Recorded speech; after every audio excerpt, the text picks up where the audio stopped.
എന്നാലും ഭയങ്കര വായിപ്പോയി. എടാ ഇത് ശ്രദ്ധിക്കണം കേട്ടോ. ഇത് ഞാൻ പറഞ്ഞതിനകത്ത് എന്തെങ്കിലും നിങ്ങൾ ഇതിനകത്ത് ഈ പറഞ്ഞ കാര്യം ഇത് ശരിയാണെന്ന് തോന്നിയാൽ ഈ മാക്സിമം ഷെയർ ചെയ്യണം. മനസ്സിലായി? ഇത് ഇവരൊക്കെ അറിയണം. അല്ലെങ്കിൽ ഇവിടെ കുറച്ച് ആരുടെയെങ്കിലും ജീവൻ പോകുന്ന കേസാണ്. അതുകൊണ്ടാണ് ഞാനിത് ഷെയർ ചെയ്യാനല്ല. ഞാൻ എൻ്റെ ഒരു വീഡിയോ വല്ലപ്പോഴും ഇങ്ങനത്തെ വല്ല ആവശ്യമുള്ള വീഡിയോ ആണ് ഞാൻ ഷെയർ ചെയ്യാനൊക്കെ പറയത്തുള്ളൂ. അല്ലാതെ ഞാൻ ഇവിടെ കിടന്ന് പലതും പറയുന്നുണ്ട്. ലൈക്ക് ചെയ്യാനും പേജ് അയക്കാനും സബ്സ്ക്രൈബ് ബെൽബട്ടൺ എൻ്റെ ജീവിതത്തിൽ ഞാൻ പറഞ്ഞിട്ടില്ല. ഇതിനെയൊക്കെ കളിയാക്കി വരെ വീഡിയോ ഇട്ടിട്ടുണ്ട് ഇങ്ങനെ പറയുന്നതിന്. പക്ഷെ ഇതങ്ങനെയല്ല കേട്ടോ. ഇത് സീരിയസ് ആയിട്ട് എടുക്കണം. കാരണം അതിൻ്റെ ഒരു സാച്ചുറേഷൻ പോയിന്റിൽ എത്തി നിൽക്കുകയാണ്. അടുത്തത് ഒരു ഇടി, മരണങ്ങൾ, അതിൻ്റെയൊക്കെ ആവശ്യമുണ്ട്. ഈയിടെയായിട്ട് കൊച്ചിയിലെ പ്രൈവറ്റ് ബസ്സുകളും നാട്ടുകാരും തമ്മിലുള്ള ചില പ്രശ്നങ്ങളെ പറ്റിയുള്ള വീഡിയോകൾ വാർത്തകളിലൊക്കെ ഞാൻ കണ്ടു. നിങ്ങളെല്ലാവരും കണ്ടു കാണും. പിന്നെ പോരാത്തതിന് എൻ്റെ പല സുഹൃത്തുക്കളും ബസ്സിൽ കയറിയിട്ട് യാത്ര ചെയ്യുമ്പോൾ ഈ ബസ്സുകാർ തമ്മിലും ബസ്സിലിരിക്കുന്ന ഡ്രൈവർ, കണ്ടക്ടർക്ക് ബൈക്കുകാർ വരുന്നു, അവർ ഇടിക്കുന്നു, ഇവരെ തായും മായും പൂയും കായും ഒക്കെ ചേർത്ത് പച്ചത്തെറി വിളിക്കുന്നു. ആര്? ബസ്സുകാർ, ഈ ബൈക്കുകാരൊക്കെ തെറി വിളിക്കുന്നു. ഇത്രയും പബ്ലിക് ഇരിക്കുന്നതിനിടയിൽ ഇങ്ങനത്തെ ബിഹേവിയേഴ്സ് കാണിക്കുന്നുണ്ട്.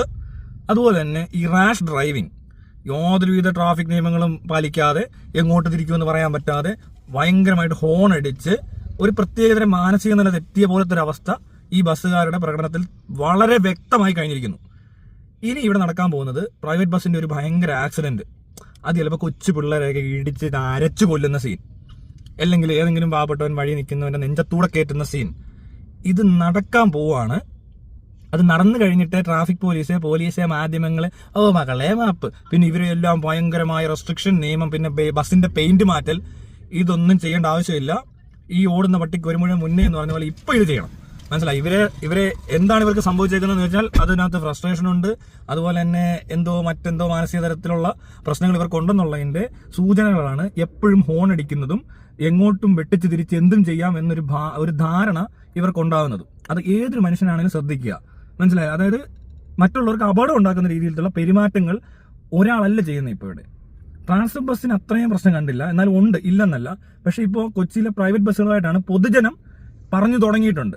പൊതുജനം പ്രശ്നങ്ങൾ ഉണ്ടായി തുടങ്ങിയിട്ടുണ്ട്. ഒരിടത്ത് തല്ലി നടക്കുന്നത് ഇത് ഒരുപാട് നടക്കുന്നുണ്ട്. പോലീസിന് ഇത് കാണാനേ പറ്റുന്നില്ല. പോലീസുകാർക്ക് പിന്നെ അതറിയത്തില്ലല്ലോ. അവർക്ക് ചെയ്യാൻ പറ്റുന്നത് എന്താണ്? അവർക്ക് ഇതെല്ലാം കഴിഞ്ഞ് വന്നിട്ട് കൊച്ചിന്റെ ബോഡി എടുക്കുന്നിടത്ത് വെള്ളം ഒഴിക്കുക, പിന്നെ റോഡിനത് അങ്ങനെ അവനെ എതിരെ കേസെടുക്കുക, ഡ്രൈവറുടെ ലൈസൻസ് റദ്ദാക്കുകയില്ലോ അല്ലെന്ന് എനിക്കറിയില്ല. അത് സഞ്ജു ടെക്കിക്ക് മാത്രമേ ഉള്ളൂ. അത് വെള്ളം കൊണ്ടുപോകണം, എന്നാലേ ആജീവനാന്ത ലൈസൻസ് കട്ടാകത്തുള്ളൂ.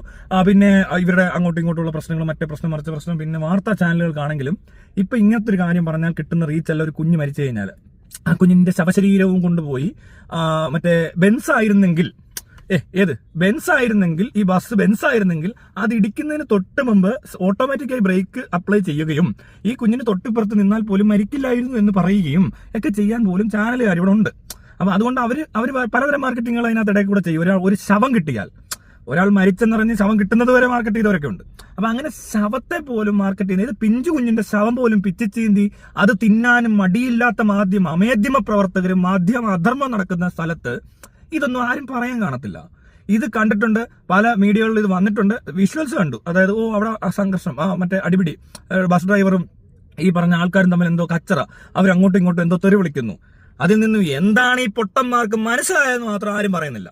ഒരു ചർച്ചയിൽ ഇവർക്ക് ചർച്ച ചെയ്യാൻ താല്പര്യം എന്ന് പറയുന്നത് ആ മരണത്തെയാണ്. മരണം ഒരു വലിയ കച്ചവട വസ്തുവാണ് മീഡിയക്ക്. പ്രത്യേകിച്ച് കൊച്ചു കുഞ്ഞുങ്ങളൊക്കെ മരിച്ചു കഴിഞ്ഞാൽ നമ്മളൊരു ബിരിയാണി കഴിക്കും, അത്രയും പരിപാടി കാണിക്കും അവര്. പിന്നെ ആരെങ്കിലും ഒക്കെ കാണാതാവോ, മരിക്കും, ബലാത്സംഗം ചെയ്ത് കഴിഞ്ഞാൽ ഏറ്റവും കൂടുതൽ പൈസ കിട്ടുന്നത് ഈ പോലീസിനും മീഡിയയ്ക്ക് വന്നേ. ഇവർക്ക് ഇതൊരു താല്പര്യമുള്ള വിഷയമാണിപ്പോ. ഇതൊക്കെ നടന്നില്ലെങ്കിൽ എന്ത് ചെയ്യുമെന്ന് നമ്മൾ ഈ കണ്ടന്റ് ദാരിദ്ര്യം എന്ന് പറയത്തില്ല ആളുകൾക്ക്. എന്ന് പറഞ്ഞ പോലെ കേസ് ദാരിദ്ര്യം പോലീസിനുണ്ടാകുന്നില്ല. അത് നല്ലൊരു കേസ് കിട്ടിയാൽ മറ്റു പല കേസുകൾ ഒഴിവാക്കി ഈ പിഞ്ചു കുഞ്ഞിന്റെ ശവത്തെ കയറിയിരിക്കാലോ. നിങ്ങൾക്ക് മനസ്സിലാവുന്നുണ്ടോ ഇതിന്റെ വ്യത്യാസം എന്നാന്ന്? ഈസിയാണ് പണി, ഈ പണി എളുപ്പമാണ്. ബസ് ഇടിച്ചു കൊന്നു കഴിയുമ്പോൾ കൊന്നുപോയി പിടിക്കുക. Wow, fantastic, such a beautiful idea എന്നൊക്കെ പറഞ്ഞുകൊണ്ടുള്ള പരിപാടികളെ ഇവന്മാർക്ക് അവതരിപ്പിക്കാൻ പറ്റത്തുള്ളൂ. ഇതെല്ലാം കാണുന്നുണ്ട്, മനുഷ്യരെല്ലാവരും ഇത് മനസ്സിലാക്കുന്നുണ്ട്. പക്ഷെ പോലീസിനും ട്രാഫിക്കിനും MVDക്കൊന്നും ഇത് മനസ്സിലാകത്തില്ലെന്ന്. MVDയൊക്കെ അപ്പോഴും ഹെൽമെറ്റ് പിടിച്ചോണ്ട് നിൽക്കും, എല്ലാവരും ഇവിടെ കിടന്ന് ഊതിച്ചോണ്ട് നിൽക്കും. അതുമല്ല സീറ്റ് ബെൽറ്റ് ഇട്ടുകൊണ്ട് സൂക്ഷിച്ച് നോക്കും, ക്യാമറ നോക്കും, എല്ലാം ചെയ്യും. ഇപ്പോൾ സാധാരണക്കാരനെ പോക്കറ്റ് അടിക്കാനും പിടിച്ചു പറിക്കാനുള്ള സകല പണികൾ അവർ ചെയ്തുകൊണ്ടിരിക്കുക, എപ്പോഴും ചെയ്തുകൊണ്ടിരിക്കുക. അതിനകത്ത് ഒരു കുഴപ്പമുണ്ടായിട്ടില്ല. സകല വളവിലും കാണാം. പല ഡിപ്പാർട്ട്മെന്റുകളാണ് വന്നേക്കുന്നത്. ഏതൊക്കെയോ ഡിപ്പാർട്ട്മെന്റുകൾ റോഡിലൊക്കെ നിർത്തി ഭയങ്കര ചെക്കിങ്. അയ്യോ ചെക്കിങ് കണ്ടു കഴിഞ്ഞാൽ നമ്മളവർക്ക് ഇനി നമ്മുടെ ജീവൻ ഒരു പ്രശ്നമില്ല, അഭയമില്ല. നിങ്ങളുടെ ജീവനും സ്വത്തിനും മാനത്തിനും ഒക്കെ ഭയങ്കരമായ സംരക്ഷണം നൽകിക്കൊണ്ടിരിക്കുകയാണ്. പക്ഷെ തൊട്ടപ്പുറത്തൂടെ ഈ സാധനം പോയി അവർ കാണത്തില്ല. ഇതേ റോഡിൽ കൂടെ ഇവരുടെ മുന്നിൽ കൂടെ ഇതേ സിഗ്നലുകൾ കട്ട് ചെയ്യുന്ന കാണണം. റോഡിന് ഈ പറഞ്ഞ overtaking, cutting, heavy equipments overtake ചെയ്യാൻ പറ്റത്തില്ലെന്ന് ബോർഡ് വെച്ചേക്കുന്നതിന്റെ മുന്നിൽ കൂടെ ഓവർടേക്ക് ചെയ്യുന്നു. ഇതൊക്കെ നമ്മൾ കാണുന്നുണ്ട്, നമ്മളെല്ലാം ഇത് പറയുന്നുണ്ട്. ഇനി ഇതിനൊക്കെ തെളിവ് സഹിതം ഇനി അങ്ങോട്ട് അയച്ചു തന്നിട്ട് ഞാൻ അവരെ പിടിച്ചോണ്ട് ചെല്ലാമോ എന്ന് ചോദിക്കുന്ന തരത്തിലുള്ള പരിപാടികൾ പോലീസുകാർ നമ്മൾ സ്റ്റേഷനിൽ ചെന്നാൽ ചോദിക്കും. അപ്പൊ അതുകൊണ്ട് നമുക്ക് ഈ പരിപാടിക്ക് താല്പര്യമില്ല.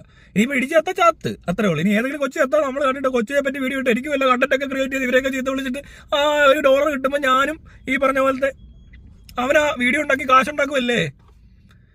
എന്നാൽ ഇങ്ങനെ ഉളുപ്പില്ലാതെ ജീവിക്കാതെ, മനസ്സിലായി, യൂട്യൂബ് നോക്കിയിരിക്കാതെ അറ്റ്ലീസ്റ്റ് ആ യൂട്യൂബർമാർ ചെയ്യുന്നത് നോക്കി അവരെ കേസും എടുത്ത് ഈ തീട്ടം തന്നെ ജീവിക്കാതെ ഇങ്ങനെയുള്ള പണികൾ ചെയ്യൂ. അവരുടെ ഡ്രൈവിംഗ് മോശമാണെന്ന് കൊച്ചിയിലുള്ള ഒരു വീഡിയോ കാണുന്നുണ്ടെങ്കിൽ നിങ്ങൾ കമന്റ് ചെയ്യും. ബസ്സുകാരോട് ഞാൻ പറയുകയാണ്, നിങ്ങൾ വളരെയധികം പ്രശ്നത്തിലാണ്. നിങ്ങൾക്ക് ഇങ്ങനെ ഒരു ബുദ്ധി അല്ലെങ്കിൽ നിങ്ങളുടെ ചിന്തയിൽ ഇങ്ങനെയൊക്കെ ചെയ്യാൻ തോന്നുന്നത്, ഇവരെയൊക്കെ സൈക്യാട്രിക് ഒരു കൺസൾട്ടേഷൻ തന്നെ വെക്കണം, അല്ലെങ്കിൽ സൈക്കോളജി കൗൺസിലിംഗ് ചെയ്യണം ഇവരെ.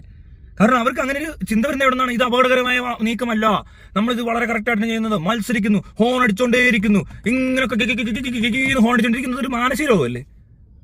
അല്ലെങ്കിൽ ഇത്രയും ട്രാഫിക്കിനിടയിൽ എന്തിനാ ഈ ഹോൺ അടിക്കുന്നവർക്ക് കണ്ടാലറിയരുത്? മര്യാദയ്ക്ക് അതിനിടെ കൂടി ഇങ്ങനെ നേരെ അങ്ങ് പോയാൽ പോരെ. ഓവർടേക്ക് ചെയ്യാൻ പറ്റത്തില്ല എന്നിടത്ത് എന്തിനാണ് ഹോൺ അടിക്കുന്നത്?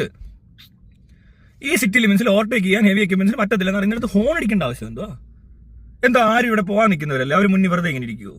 എല്ലാ വണ്ടിയും പോകാൻ തന്നെ ഇരിക്കുന്നത്, എല്ലാവരും ഇതേ ധൃതിയിലാണ് പോയിക്കൊണ്ടിരിക്കുന്നത്. അതിനിടെ ബസ്സുകാർ മാത്രം ഇരുന്ന് ഇങ്ങനെ ഹോൺ അടിക്കുന്നതിനകത്ത് മാനസിക പ്രശ്നമുണ്ട്. അത് ഒരു ബസ്സുകാരനല്ല, അതൊരു പൊതുവായിട്ടുള്ള ട്രെൻഡ് പോലായിട്ട് അതൊരു മെന്റൽ ഡിസോർഡർ പോലെ ആയേക്കുക. അല്ലാതെ ബോധവും ബുദ്ധിയും വെളിവുള്ള ഒരാൾക്ക് ചെയ്യാൻ പറ്റത്തില്ല ഇങ്ങനെ വെറുതെ ഹോൺ അടിക്കാതെ. രാത്രിയാണെങ്കിൽ സാധനം കേൾക്കാം, ഇവരെന്തോ പാട്ട് പാടി പോകുന്ന പോലെ. അതിന്റെ ആവശ്യമില്ലാത്തടത്ത് നമുക്ക് കേൾക്കാം. ഇതെന്തോ ഇത് പെട്ടെന്ന് വെട്ടിക്കുന്നു, ഇങ്ങോട്ട് തിരിക്കുന്നു, ഒതുക്കുന്നു, ചവിട്ടുന്നു, മറിക്കുന്നു, തമ്മിൽ ബഹളം. പോരാത്തിന് ബൈക്കുകാരെ ചേർത്ത് നിർത്തി അവരുമായിട്ട് കച്ചറ. ഇത് കൂടിയിട്ടുണ്ട്. ഇതിപ്പോ ന്യൂസിൽ ഒന്നേ കണ്ടുള്ളൂ. ഞാൻ ഒരു ദിവസം ഒരു 10 കാണിച്ചു തരാം. എനിക്ക് ഇനിയിപ്പോ ഈ ഡാഷ് ക്യാമറ എന്നുള്ള വീഡിയോ ഒക്കെ എടുത്ത് ഇടേണ്ടി വരും ഇങ്ങനെ പോയാൽ. ഞാൻ ഉറപ്പ് പറയാം, ഈ അടുത്ത് തന്നെ കൊച്ചിയിൽ നല്ലൊരു അപകടം ഉണ്ടാവും. നിങ്ങൾ ഓരോരുത്തരും ഈ വീഡിയോ കാണുന്നുണ്ടെങ്കിൽ നിങ്ങളുടെ കുട്ടികളൊക്കെ സ്കൂളിൽ പോകുന്നവർ നേരത്തെ അന്ന് അറിഞ്ഞില്ലേ, ഏതോ സിമെന്റ് ലോറി വന്ന് അറിഞ്ഞതുപോലെ നിങ്ങൾ ജോലിക്ക് പോകുന്നവരൊക്കെ ഒരു ബൈക്ക് യാത്രക്കാരനോ കാറിനോ ഒക്കെ നേരെ ഇടിച്ചു കയറി. ആരായിരിക്കും മരിക്കാന്ന് പറഞ്ഞാൽ ഞാനും ചിലപ്പോൾ മരിക്കാം. നമ്മളൊക്കെ മരിക്കാൻ തയ്യാറാവുക. കാരണം നമ്മളെ അതൊന്നും പറഞ്ഞിട്ട് കാര്യമില്ലല്ലോ. പോലീസുകാർ ചെയ്യുന്നത് എന്താണ്, പോലീസുകാരുടെ പണി എന്താണെന്നുള്ളതാണ് ഏറ്റവും വലുത്. പോലീസുകാർ അപ്പോഴും യൂട്യൂബിലുള്ളവരെ നോക്കും, ഇക്ക പറഞ്ഞാൽ അറസ്റ്റ് ചെയ്യും. പിന്നെന്താ ചെയ്യുന്നേ? ഹെൽമെറ്റ്, സീറ്റ് ബെൽറ്റ്, ഇത് തന്നെ കളിച്ചോണ്ടിരിക്കും. ഈ കളി കാണുമ്പോൾ കയ്യടി കിട്ടും, നമുക്ക് മീഡിയ അറ്റൻഷൻ കിട്ടും. അതുപോലെ കളിയ എന്ന് പറയുന്ന ഒരു നിലപാടുള്ള ഒരു സംവിധാനം ഇവിടെ നടക്കുന്നുണ്ട്. ട്രാഫിക് നിയന്ത്രിക്കുന്നില്ല. ഇവിടെ കഴിഞ്ഞ ദിവസം ഒരു ബ്ലോക്ക് ഉണ്ടായി. ഇവിടെ ഏതാണോ ആ സ്ഥലം, അങ്ങനെ സ്ഥിരമായിട്ടൊക്കെ ബ്ലോക്ക് ഉണ്ടാകും. കടവന്തര ആ ഭാഗത്തും കാണാൻ തോന്നുന്നു. പക്ഷെ എൻ്റെ അവിടെ ആരുമില്ല. ഈ സമയങ്ങളിൽ, അതായത് പീക്ക് ടൈമിൽ എവിടെയൊക്കെ ബ്ലോക്ക് ഉണ്ടാകുമോ അവിടെയൊക്കെ ഒരു പോലീസ് എന്തെങ്കിലും ഒരുത്തരെ പിടിച്ചൊരു വേഷം കെട്ടിച്ചെങ്കിലും നിർത്തിയിട്ട് ഇങ്ങനെ കൈ കാണിക്കാനെങ്കിലും ഒന്ന് തടഞ്ഞു നിർത്താൻ പറയണം. ചില റോഡുകളുണ്ട്, ഇവിടുത്തെ ചില റോഡുകളിൽ സിഗ്നൽ ഇല്ല, അവിടെ കിടന്ന് കഞ്ചഷൻ ഉണ്ടാവും, ആ ബ്ലോക്കുകൾ ഭയങ്കര നീളത്തിൽ ബ്ലോക്ക് ആവും. അവിടെ ഒരാൾ വെറുതെ നിന്നിട്ട് സ്റ്റോപ്പ് ചെയ്ത് പറഞ്ഞു വിടാൻ പറ്റണം. പിന്നെ അതുമല്ല, ഈ സ്റ്റോപ്പ് ചെയ്യാൻ നിൽക്കുന്നതിന് സൈഡിലൊക്കെ ഇങ്ങനെ കൈ കാണിച്ചാൽ പോരാ, അത് നടുക്കിറങ്ങി നിന്നിട്ട് നിർത്തണം. ചില പോലീസുകാർ ചെയ്യുന്നുണ്ട്, ചിലർ ചെയ്യുന്നില്ല. മനസ്സിലായോ? എല്ലാവരും അത് ചെയ്യുന്നില്ല. ചിലരൊക്കെ സൈഡിൽ നിൽക്കുന്നത് കാണാം, അവർ ഇങ്ങനെയൊക്കെ കാണിച്ചിട്ട് ഇങ്ങനെ കാണിക്കുന്നതാണ്. ഒരു ഊർജ്ജമില്ല. അത് വേണം, നിർബന്ധമായും വേണം. ഇത് പകല് മാത്രം പോരെ, കുറച്ച് രാത്രി എന്ന് പറഞ്ഞ ഡ്യൂട്ടി ഉണ്ട്. രാത്രിയിൽ ഇവിടെ ട്രാഫിക് ഉണ്ട്. പിന്നെ ഈ സ്റ്റേഡിയത്തിൽ കളി നടക്കുന്ന സമയത്ത്, കലൂർ സ്റ്റേഡിയത്തിൽ കളി നടന്നു, അല്ലെങ്കിൽ മറൈൻ ഡ്രൈവിൽ എന്തോ പരിപാടി നടന്നു എന്നൊക്കെ പറയുന്ന സമയത്ത് അതിന് ചുറ്റുവട്ടത്ത് മൊത്തം വേണം. ആ ബാക്കിയുള്ള റോഡെല്ലാം ബ്ലോക്കായിട്ട് മണിക്കൂറുകൾ ആൾക്കാർ റോഡിൽ കിടക്കുക. ഇവിടെ ഒരു കളി നടന്നെന്ന് അതുപോലും മാനേജ് ചെയ്യാൻ കഴിവില്ലാത്തവന്മാർ ഇപ്പുറത്തോട്ട് മാറിയെന്ന് ലോകത്തെ ഏറ്റവും വലിയ തെറ്റുകൾ എന്ന് പറയുന്നത് നമ്മൾ കണ്ടുപിടിച്ചിരിക്കുന്നത്, നമ്മുടെ ശാസ്ത്രജ്ഞന്മാരായ പല നിയമവിദഗ്ധരും കണ്ടുപിടിച്ചിരിക്കുന്നത് ഹെൽമെറ്റ് വെക്കാതെ യാത്ര ചെയ്യുന്നതാണെന്നാണ്. കഴിഞ്ഞ ദിവസം ഒരു പോലീസുകാരൻ ആരെയും പഠിപ്പിക്കുന്നു, ഭയങ്കര പഠിപ്പീര്. എന്താണ് ആദ്യം ചെയ്യേണ്ടത്? ഹെൽമെറ്റ് വെക്കണമെന്ന്.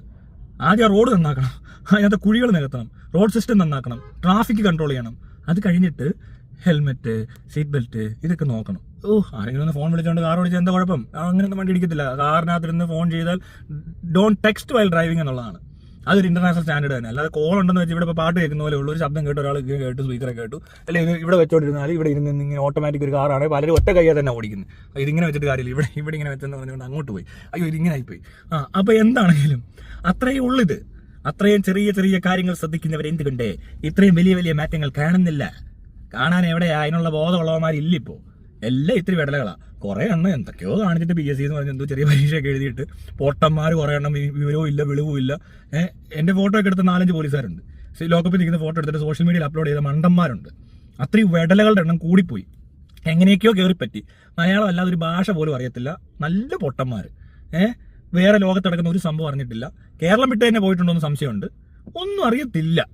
വർത്താനം പറഞ്ഞാൽ തന്നെ പൊട്ടത്തരം പറയുന്ന നല്ല ഒന്നാം തരം വിവരം കിട്ടവന്മാരുടെ ഒരു വലിയ ബറ്റാലിയൻ ഈ കൂട്ടത്തിൽ വന്നിട്ടുണ്ട്. ഇതെങ്ങനെ സംഭവിച്ചതാണ്, അല്ലെ ഇവന്മാർ ഇനി പൊട്ടനായിട്ട് അഭിനയിക്കുന്നതാണോ എന്നൊന്നും അറിയത്തില്ല. പക്ഷെ അഭിനയിക്കുന്നതല്ല.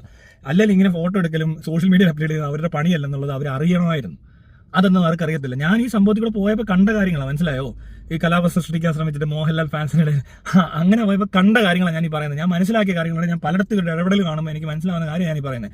ഇനി ഈ സാധാരണക്കാരനായ ഞാൻ കണ്ടിട്ട് പറഞ്ഞു, ഇത്രയും കാര്യങ്ങൾ പറഞ്ഞു. നിങ്ങൾക്ക് ഇത് തോന്നുന്നുണ്ടോ ഇവർ കാണിക്കുന്ന ഈ പരിപാടിക്കകത്തൊരു നിയമവിരുദ്ധതയുണ്ടെന്ന് എല്ലാവർക്കും കാണുമ്പോൾ മനസ്സിലാവുന്നുണ്ട്.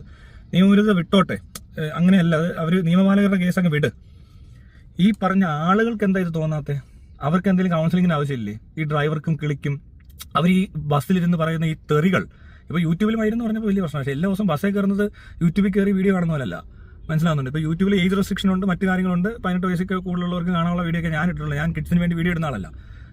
അവിടെ മരുന്ന് കേട്ടപ്പോൾ ഉണ്ടായ ഇനി ഇക്ക വിളിച്ച് പറയാനായിരിക്കും. ഇക്ക വിളിച്ച് പറയാതെ എങ്ങനെയല്ലേ മരുന്നൊക്കെ അതിന് കൂടുതൽ ഇക്ക ബസ്സിലും കയറുന്നില്ല, ഇക്ക യൂട്യൂബൊക്കെ കാണത്തുള്ളൂ. അതിന് ഇക്ക പറയുന്ന പോലെ വർക്ക് ചെയ്യുന്നവരും ഇക്ക ശമ്പളം കൊടുക്കുന്നവരൊക്കെ ആയതുകൊണ്ടായിരിക്കാം, അല്ലെങ്കിൽ ഏട്ടൻ, അതുകൊണ്ടായിരിക്കും ചിലപ്പോൾ അവർക്കത് മനസ്സിലാവാത്തത്. എന്താ ഇത്? എന്താ ഈ കൊച്ചു കേരളത്തിൽ സംഭവിച്ചുകൊണ്ടിരിക്കുന്നത്? അപ്പൊ ഇവർക്കിത് കണ്ടിട്ട് മനസ്സിലാവുന്നില്ലെന്ന്, ഇത് അവർക്ക് പിടികിട്ടുന്നില്ല. നാട്ടുകാർക്കെല്ലാം മനസ്സിലായി തുടങ്ങി, നാട്ടുകാർ റിയാക്ട് ചെയ്തു തുടങ്ങി. ഇത് ആദ്യം മനസ്സിലാക്കേണ്ട പോലീസല്ല. അപ്പൊ ഇവിടെ മാനൊന്നും അല്ല എന്റെ സുഹൃത്ത് കേട്ടത്. ബസ്സിലിരുന്ന് ഇതുപോലത്തെ തെറി കേൾക്കുന്നില്ലേ? അവർ യാത്ര ചെയ്യാൻ പോകുന്നവരല്ലേ, അല്ലാതെ വീഡിയോ കാണാൻ വന്നവരല്ലല്ലോ. പബ്ലിക് പ്ലേസ് അല്ലേ, കുറച്ചും കൂടി ഈ പൊതുസ്ഥലമല്ലേ. കലാപം സൃഷ്ടിക്കാനൊന്നും ശ്രമിച്ചില്ലല്ലോ അല്ലേ? അങ്ങനെയുള്ള ഒരു സ്ഥലത്ത് കുട്ടികളടക്കം യാത്ര ചെയ്യുന്നത്, ബസ്സിൽ സ്കൂൾ കുട്ടികൾ പോകുന്നില്ലേ? അവർക്ക് ഗവൺമെന്റ് കൺസെഷൻ കൊടുത്തിട്ടല്ലേ ഈ ബസ്സിലൊക്കെ കയറ്റി വിടുന്നത്? അതിനകത്തിരിക്കുന്ന ഒരു തൊഴിലാളിയും അസഭ്യം പറയാൻ പാടുണ്ടോ? അവരൊക്കെ കേട്ടിരിക്കുക നാട്ടുകാരെ മൊത്തം അന്യായതര വിളിക്കാൻ പാടുണ്ടോ? ഇതൊന്നും നമ്മൾ അറിഞ്ഞിട്ടില്ല, നമുക്കിതൊന്നും അറിയില്ലല്ലോ. നമ്മുടെ പണി എന്താണ്? എന്തൊരു FIR ഒക്കെ ഇട്ട് വെക്കുന്നത്. എന്റെ അമ്മേ, കണ്ടു കഴിഞ്ഞാൽ ഒരു അവാർഡ് കൊടുക്കും, best FIR of the year.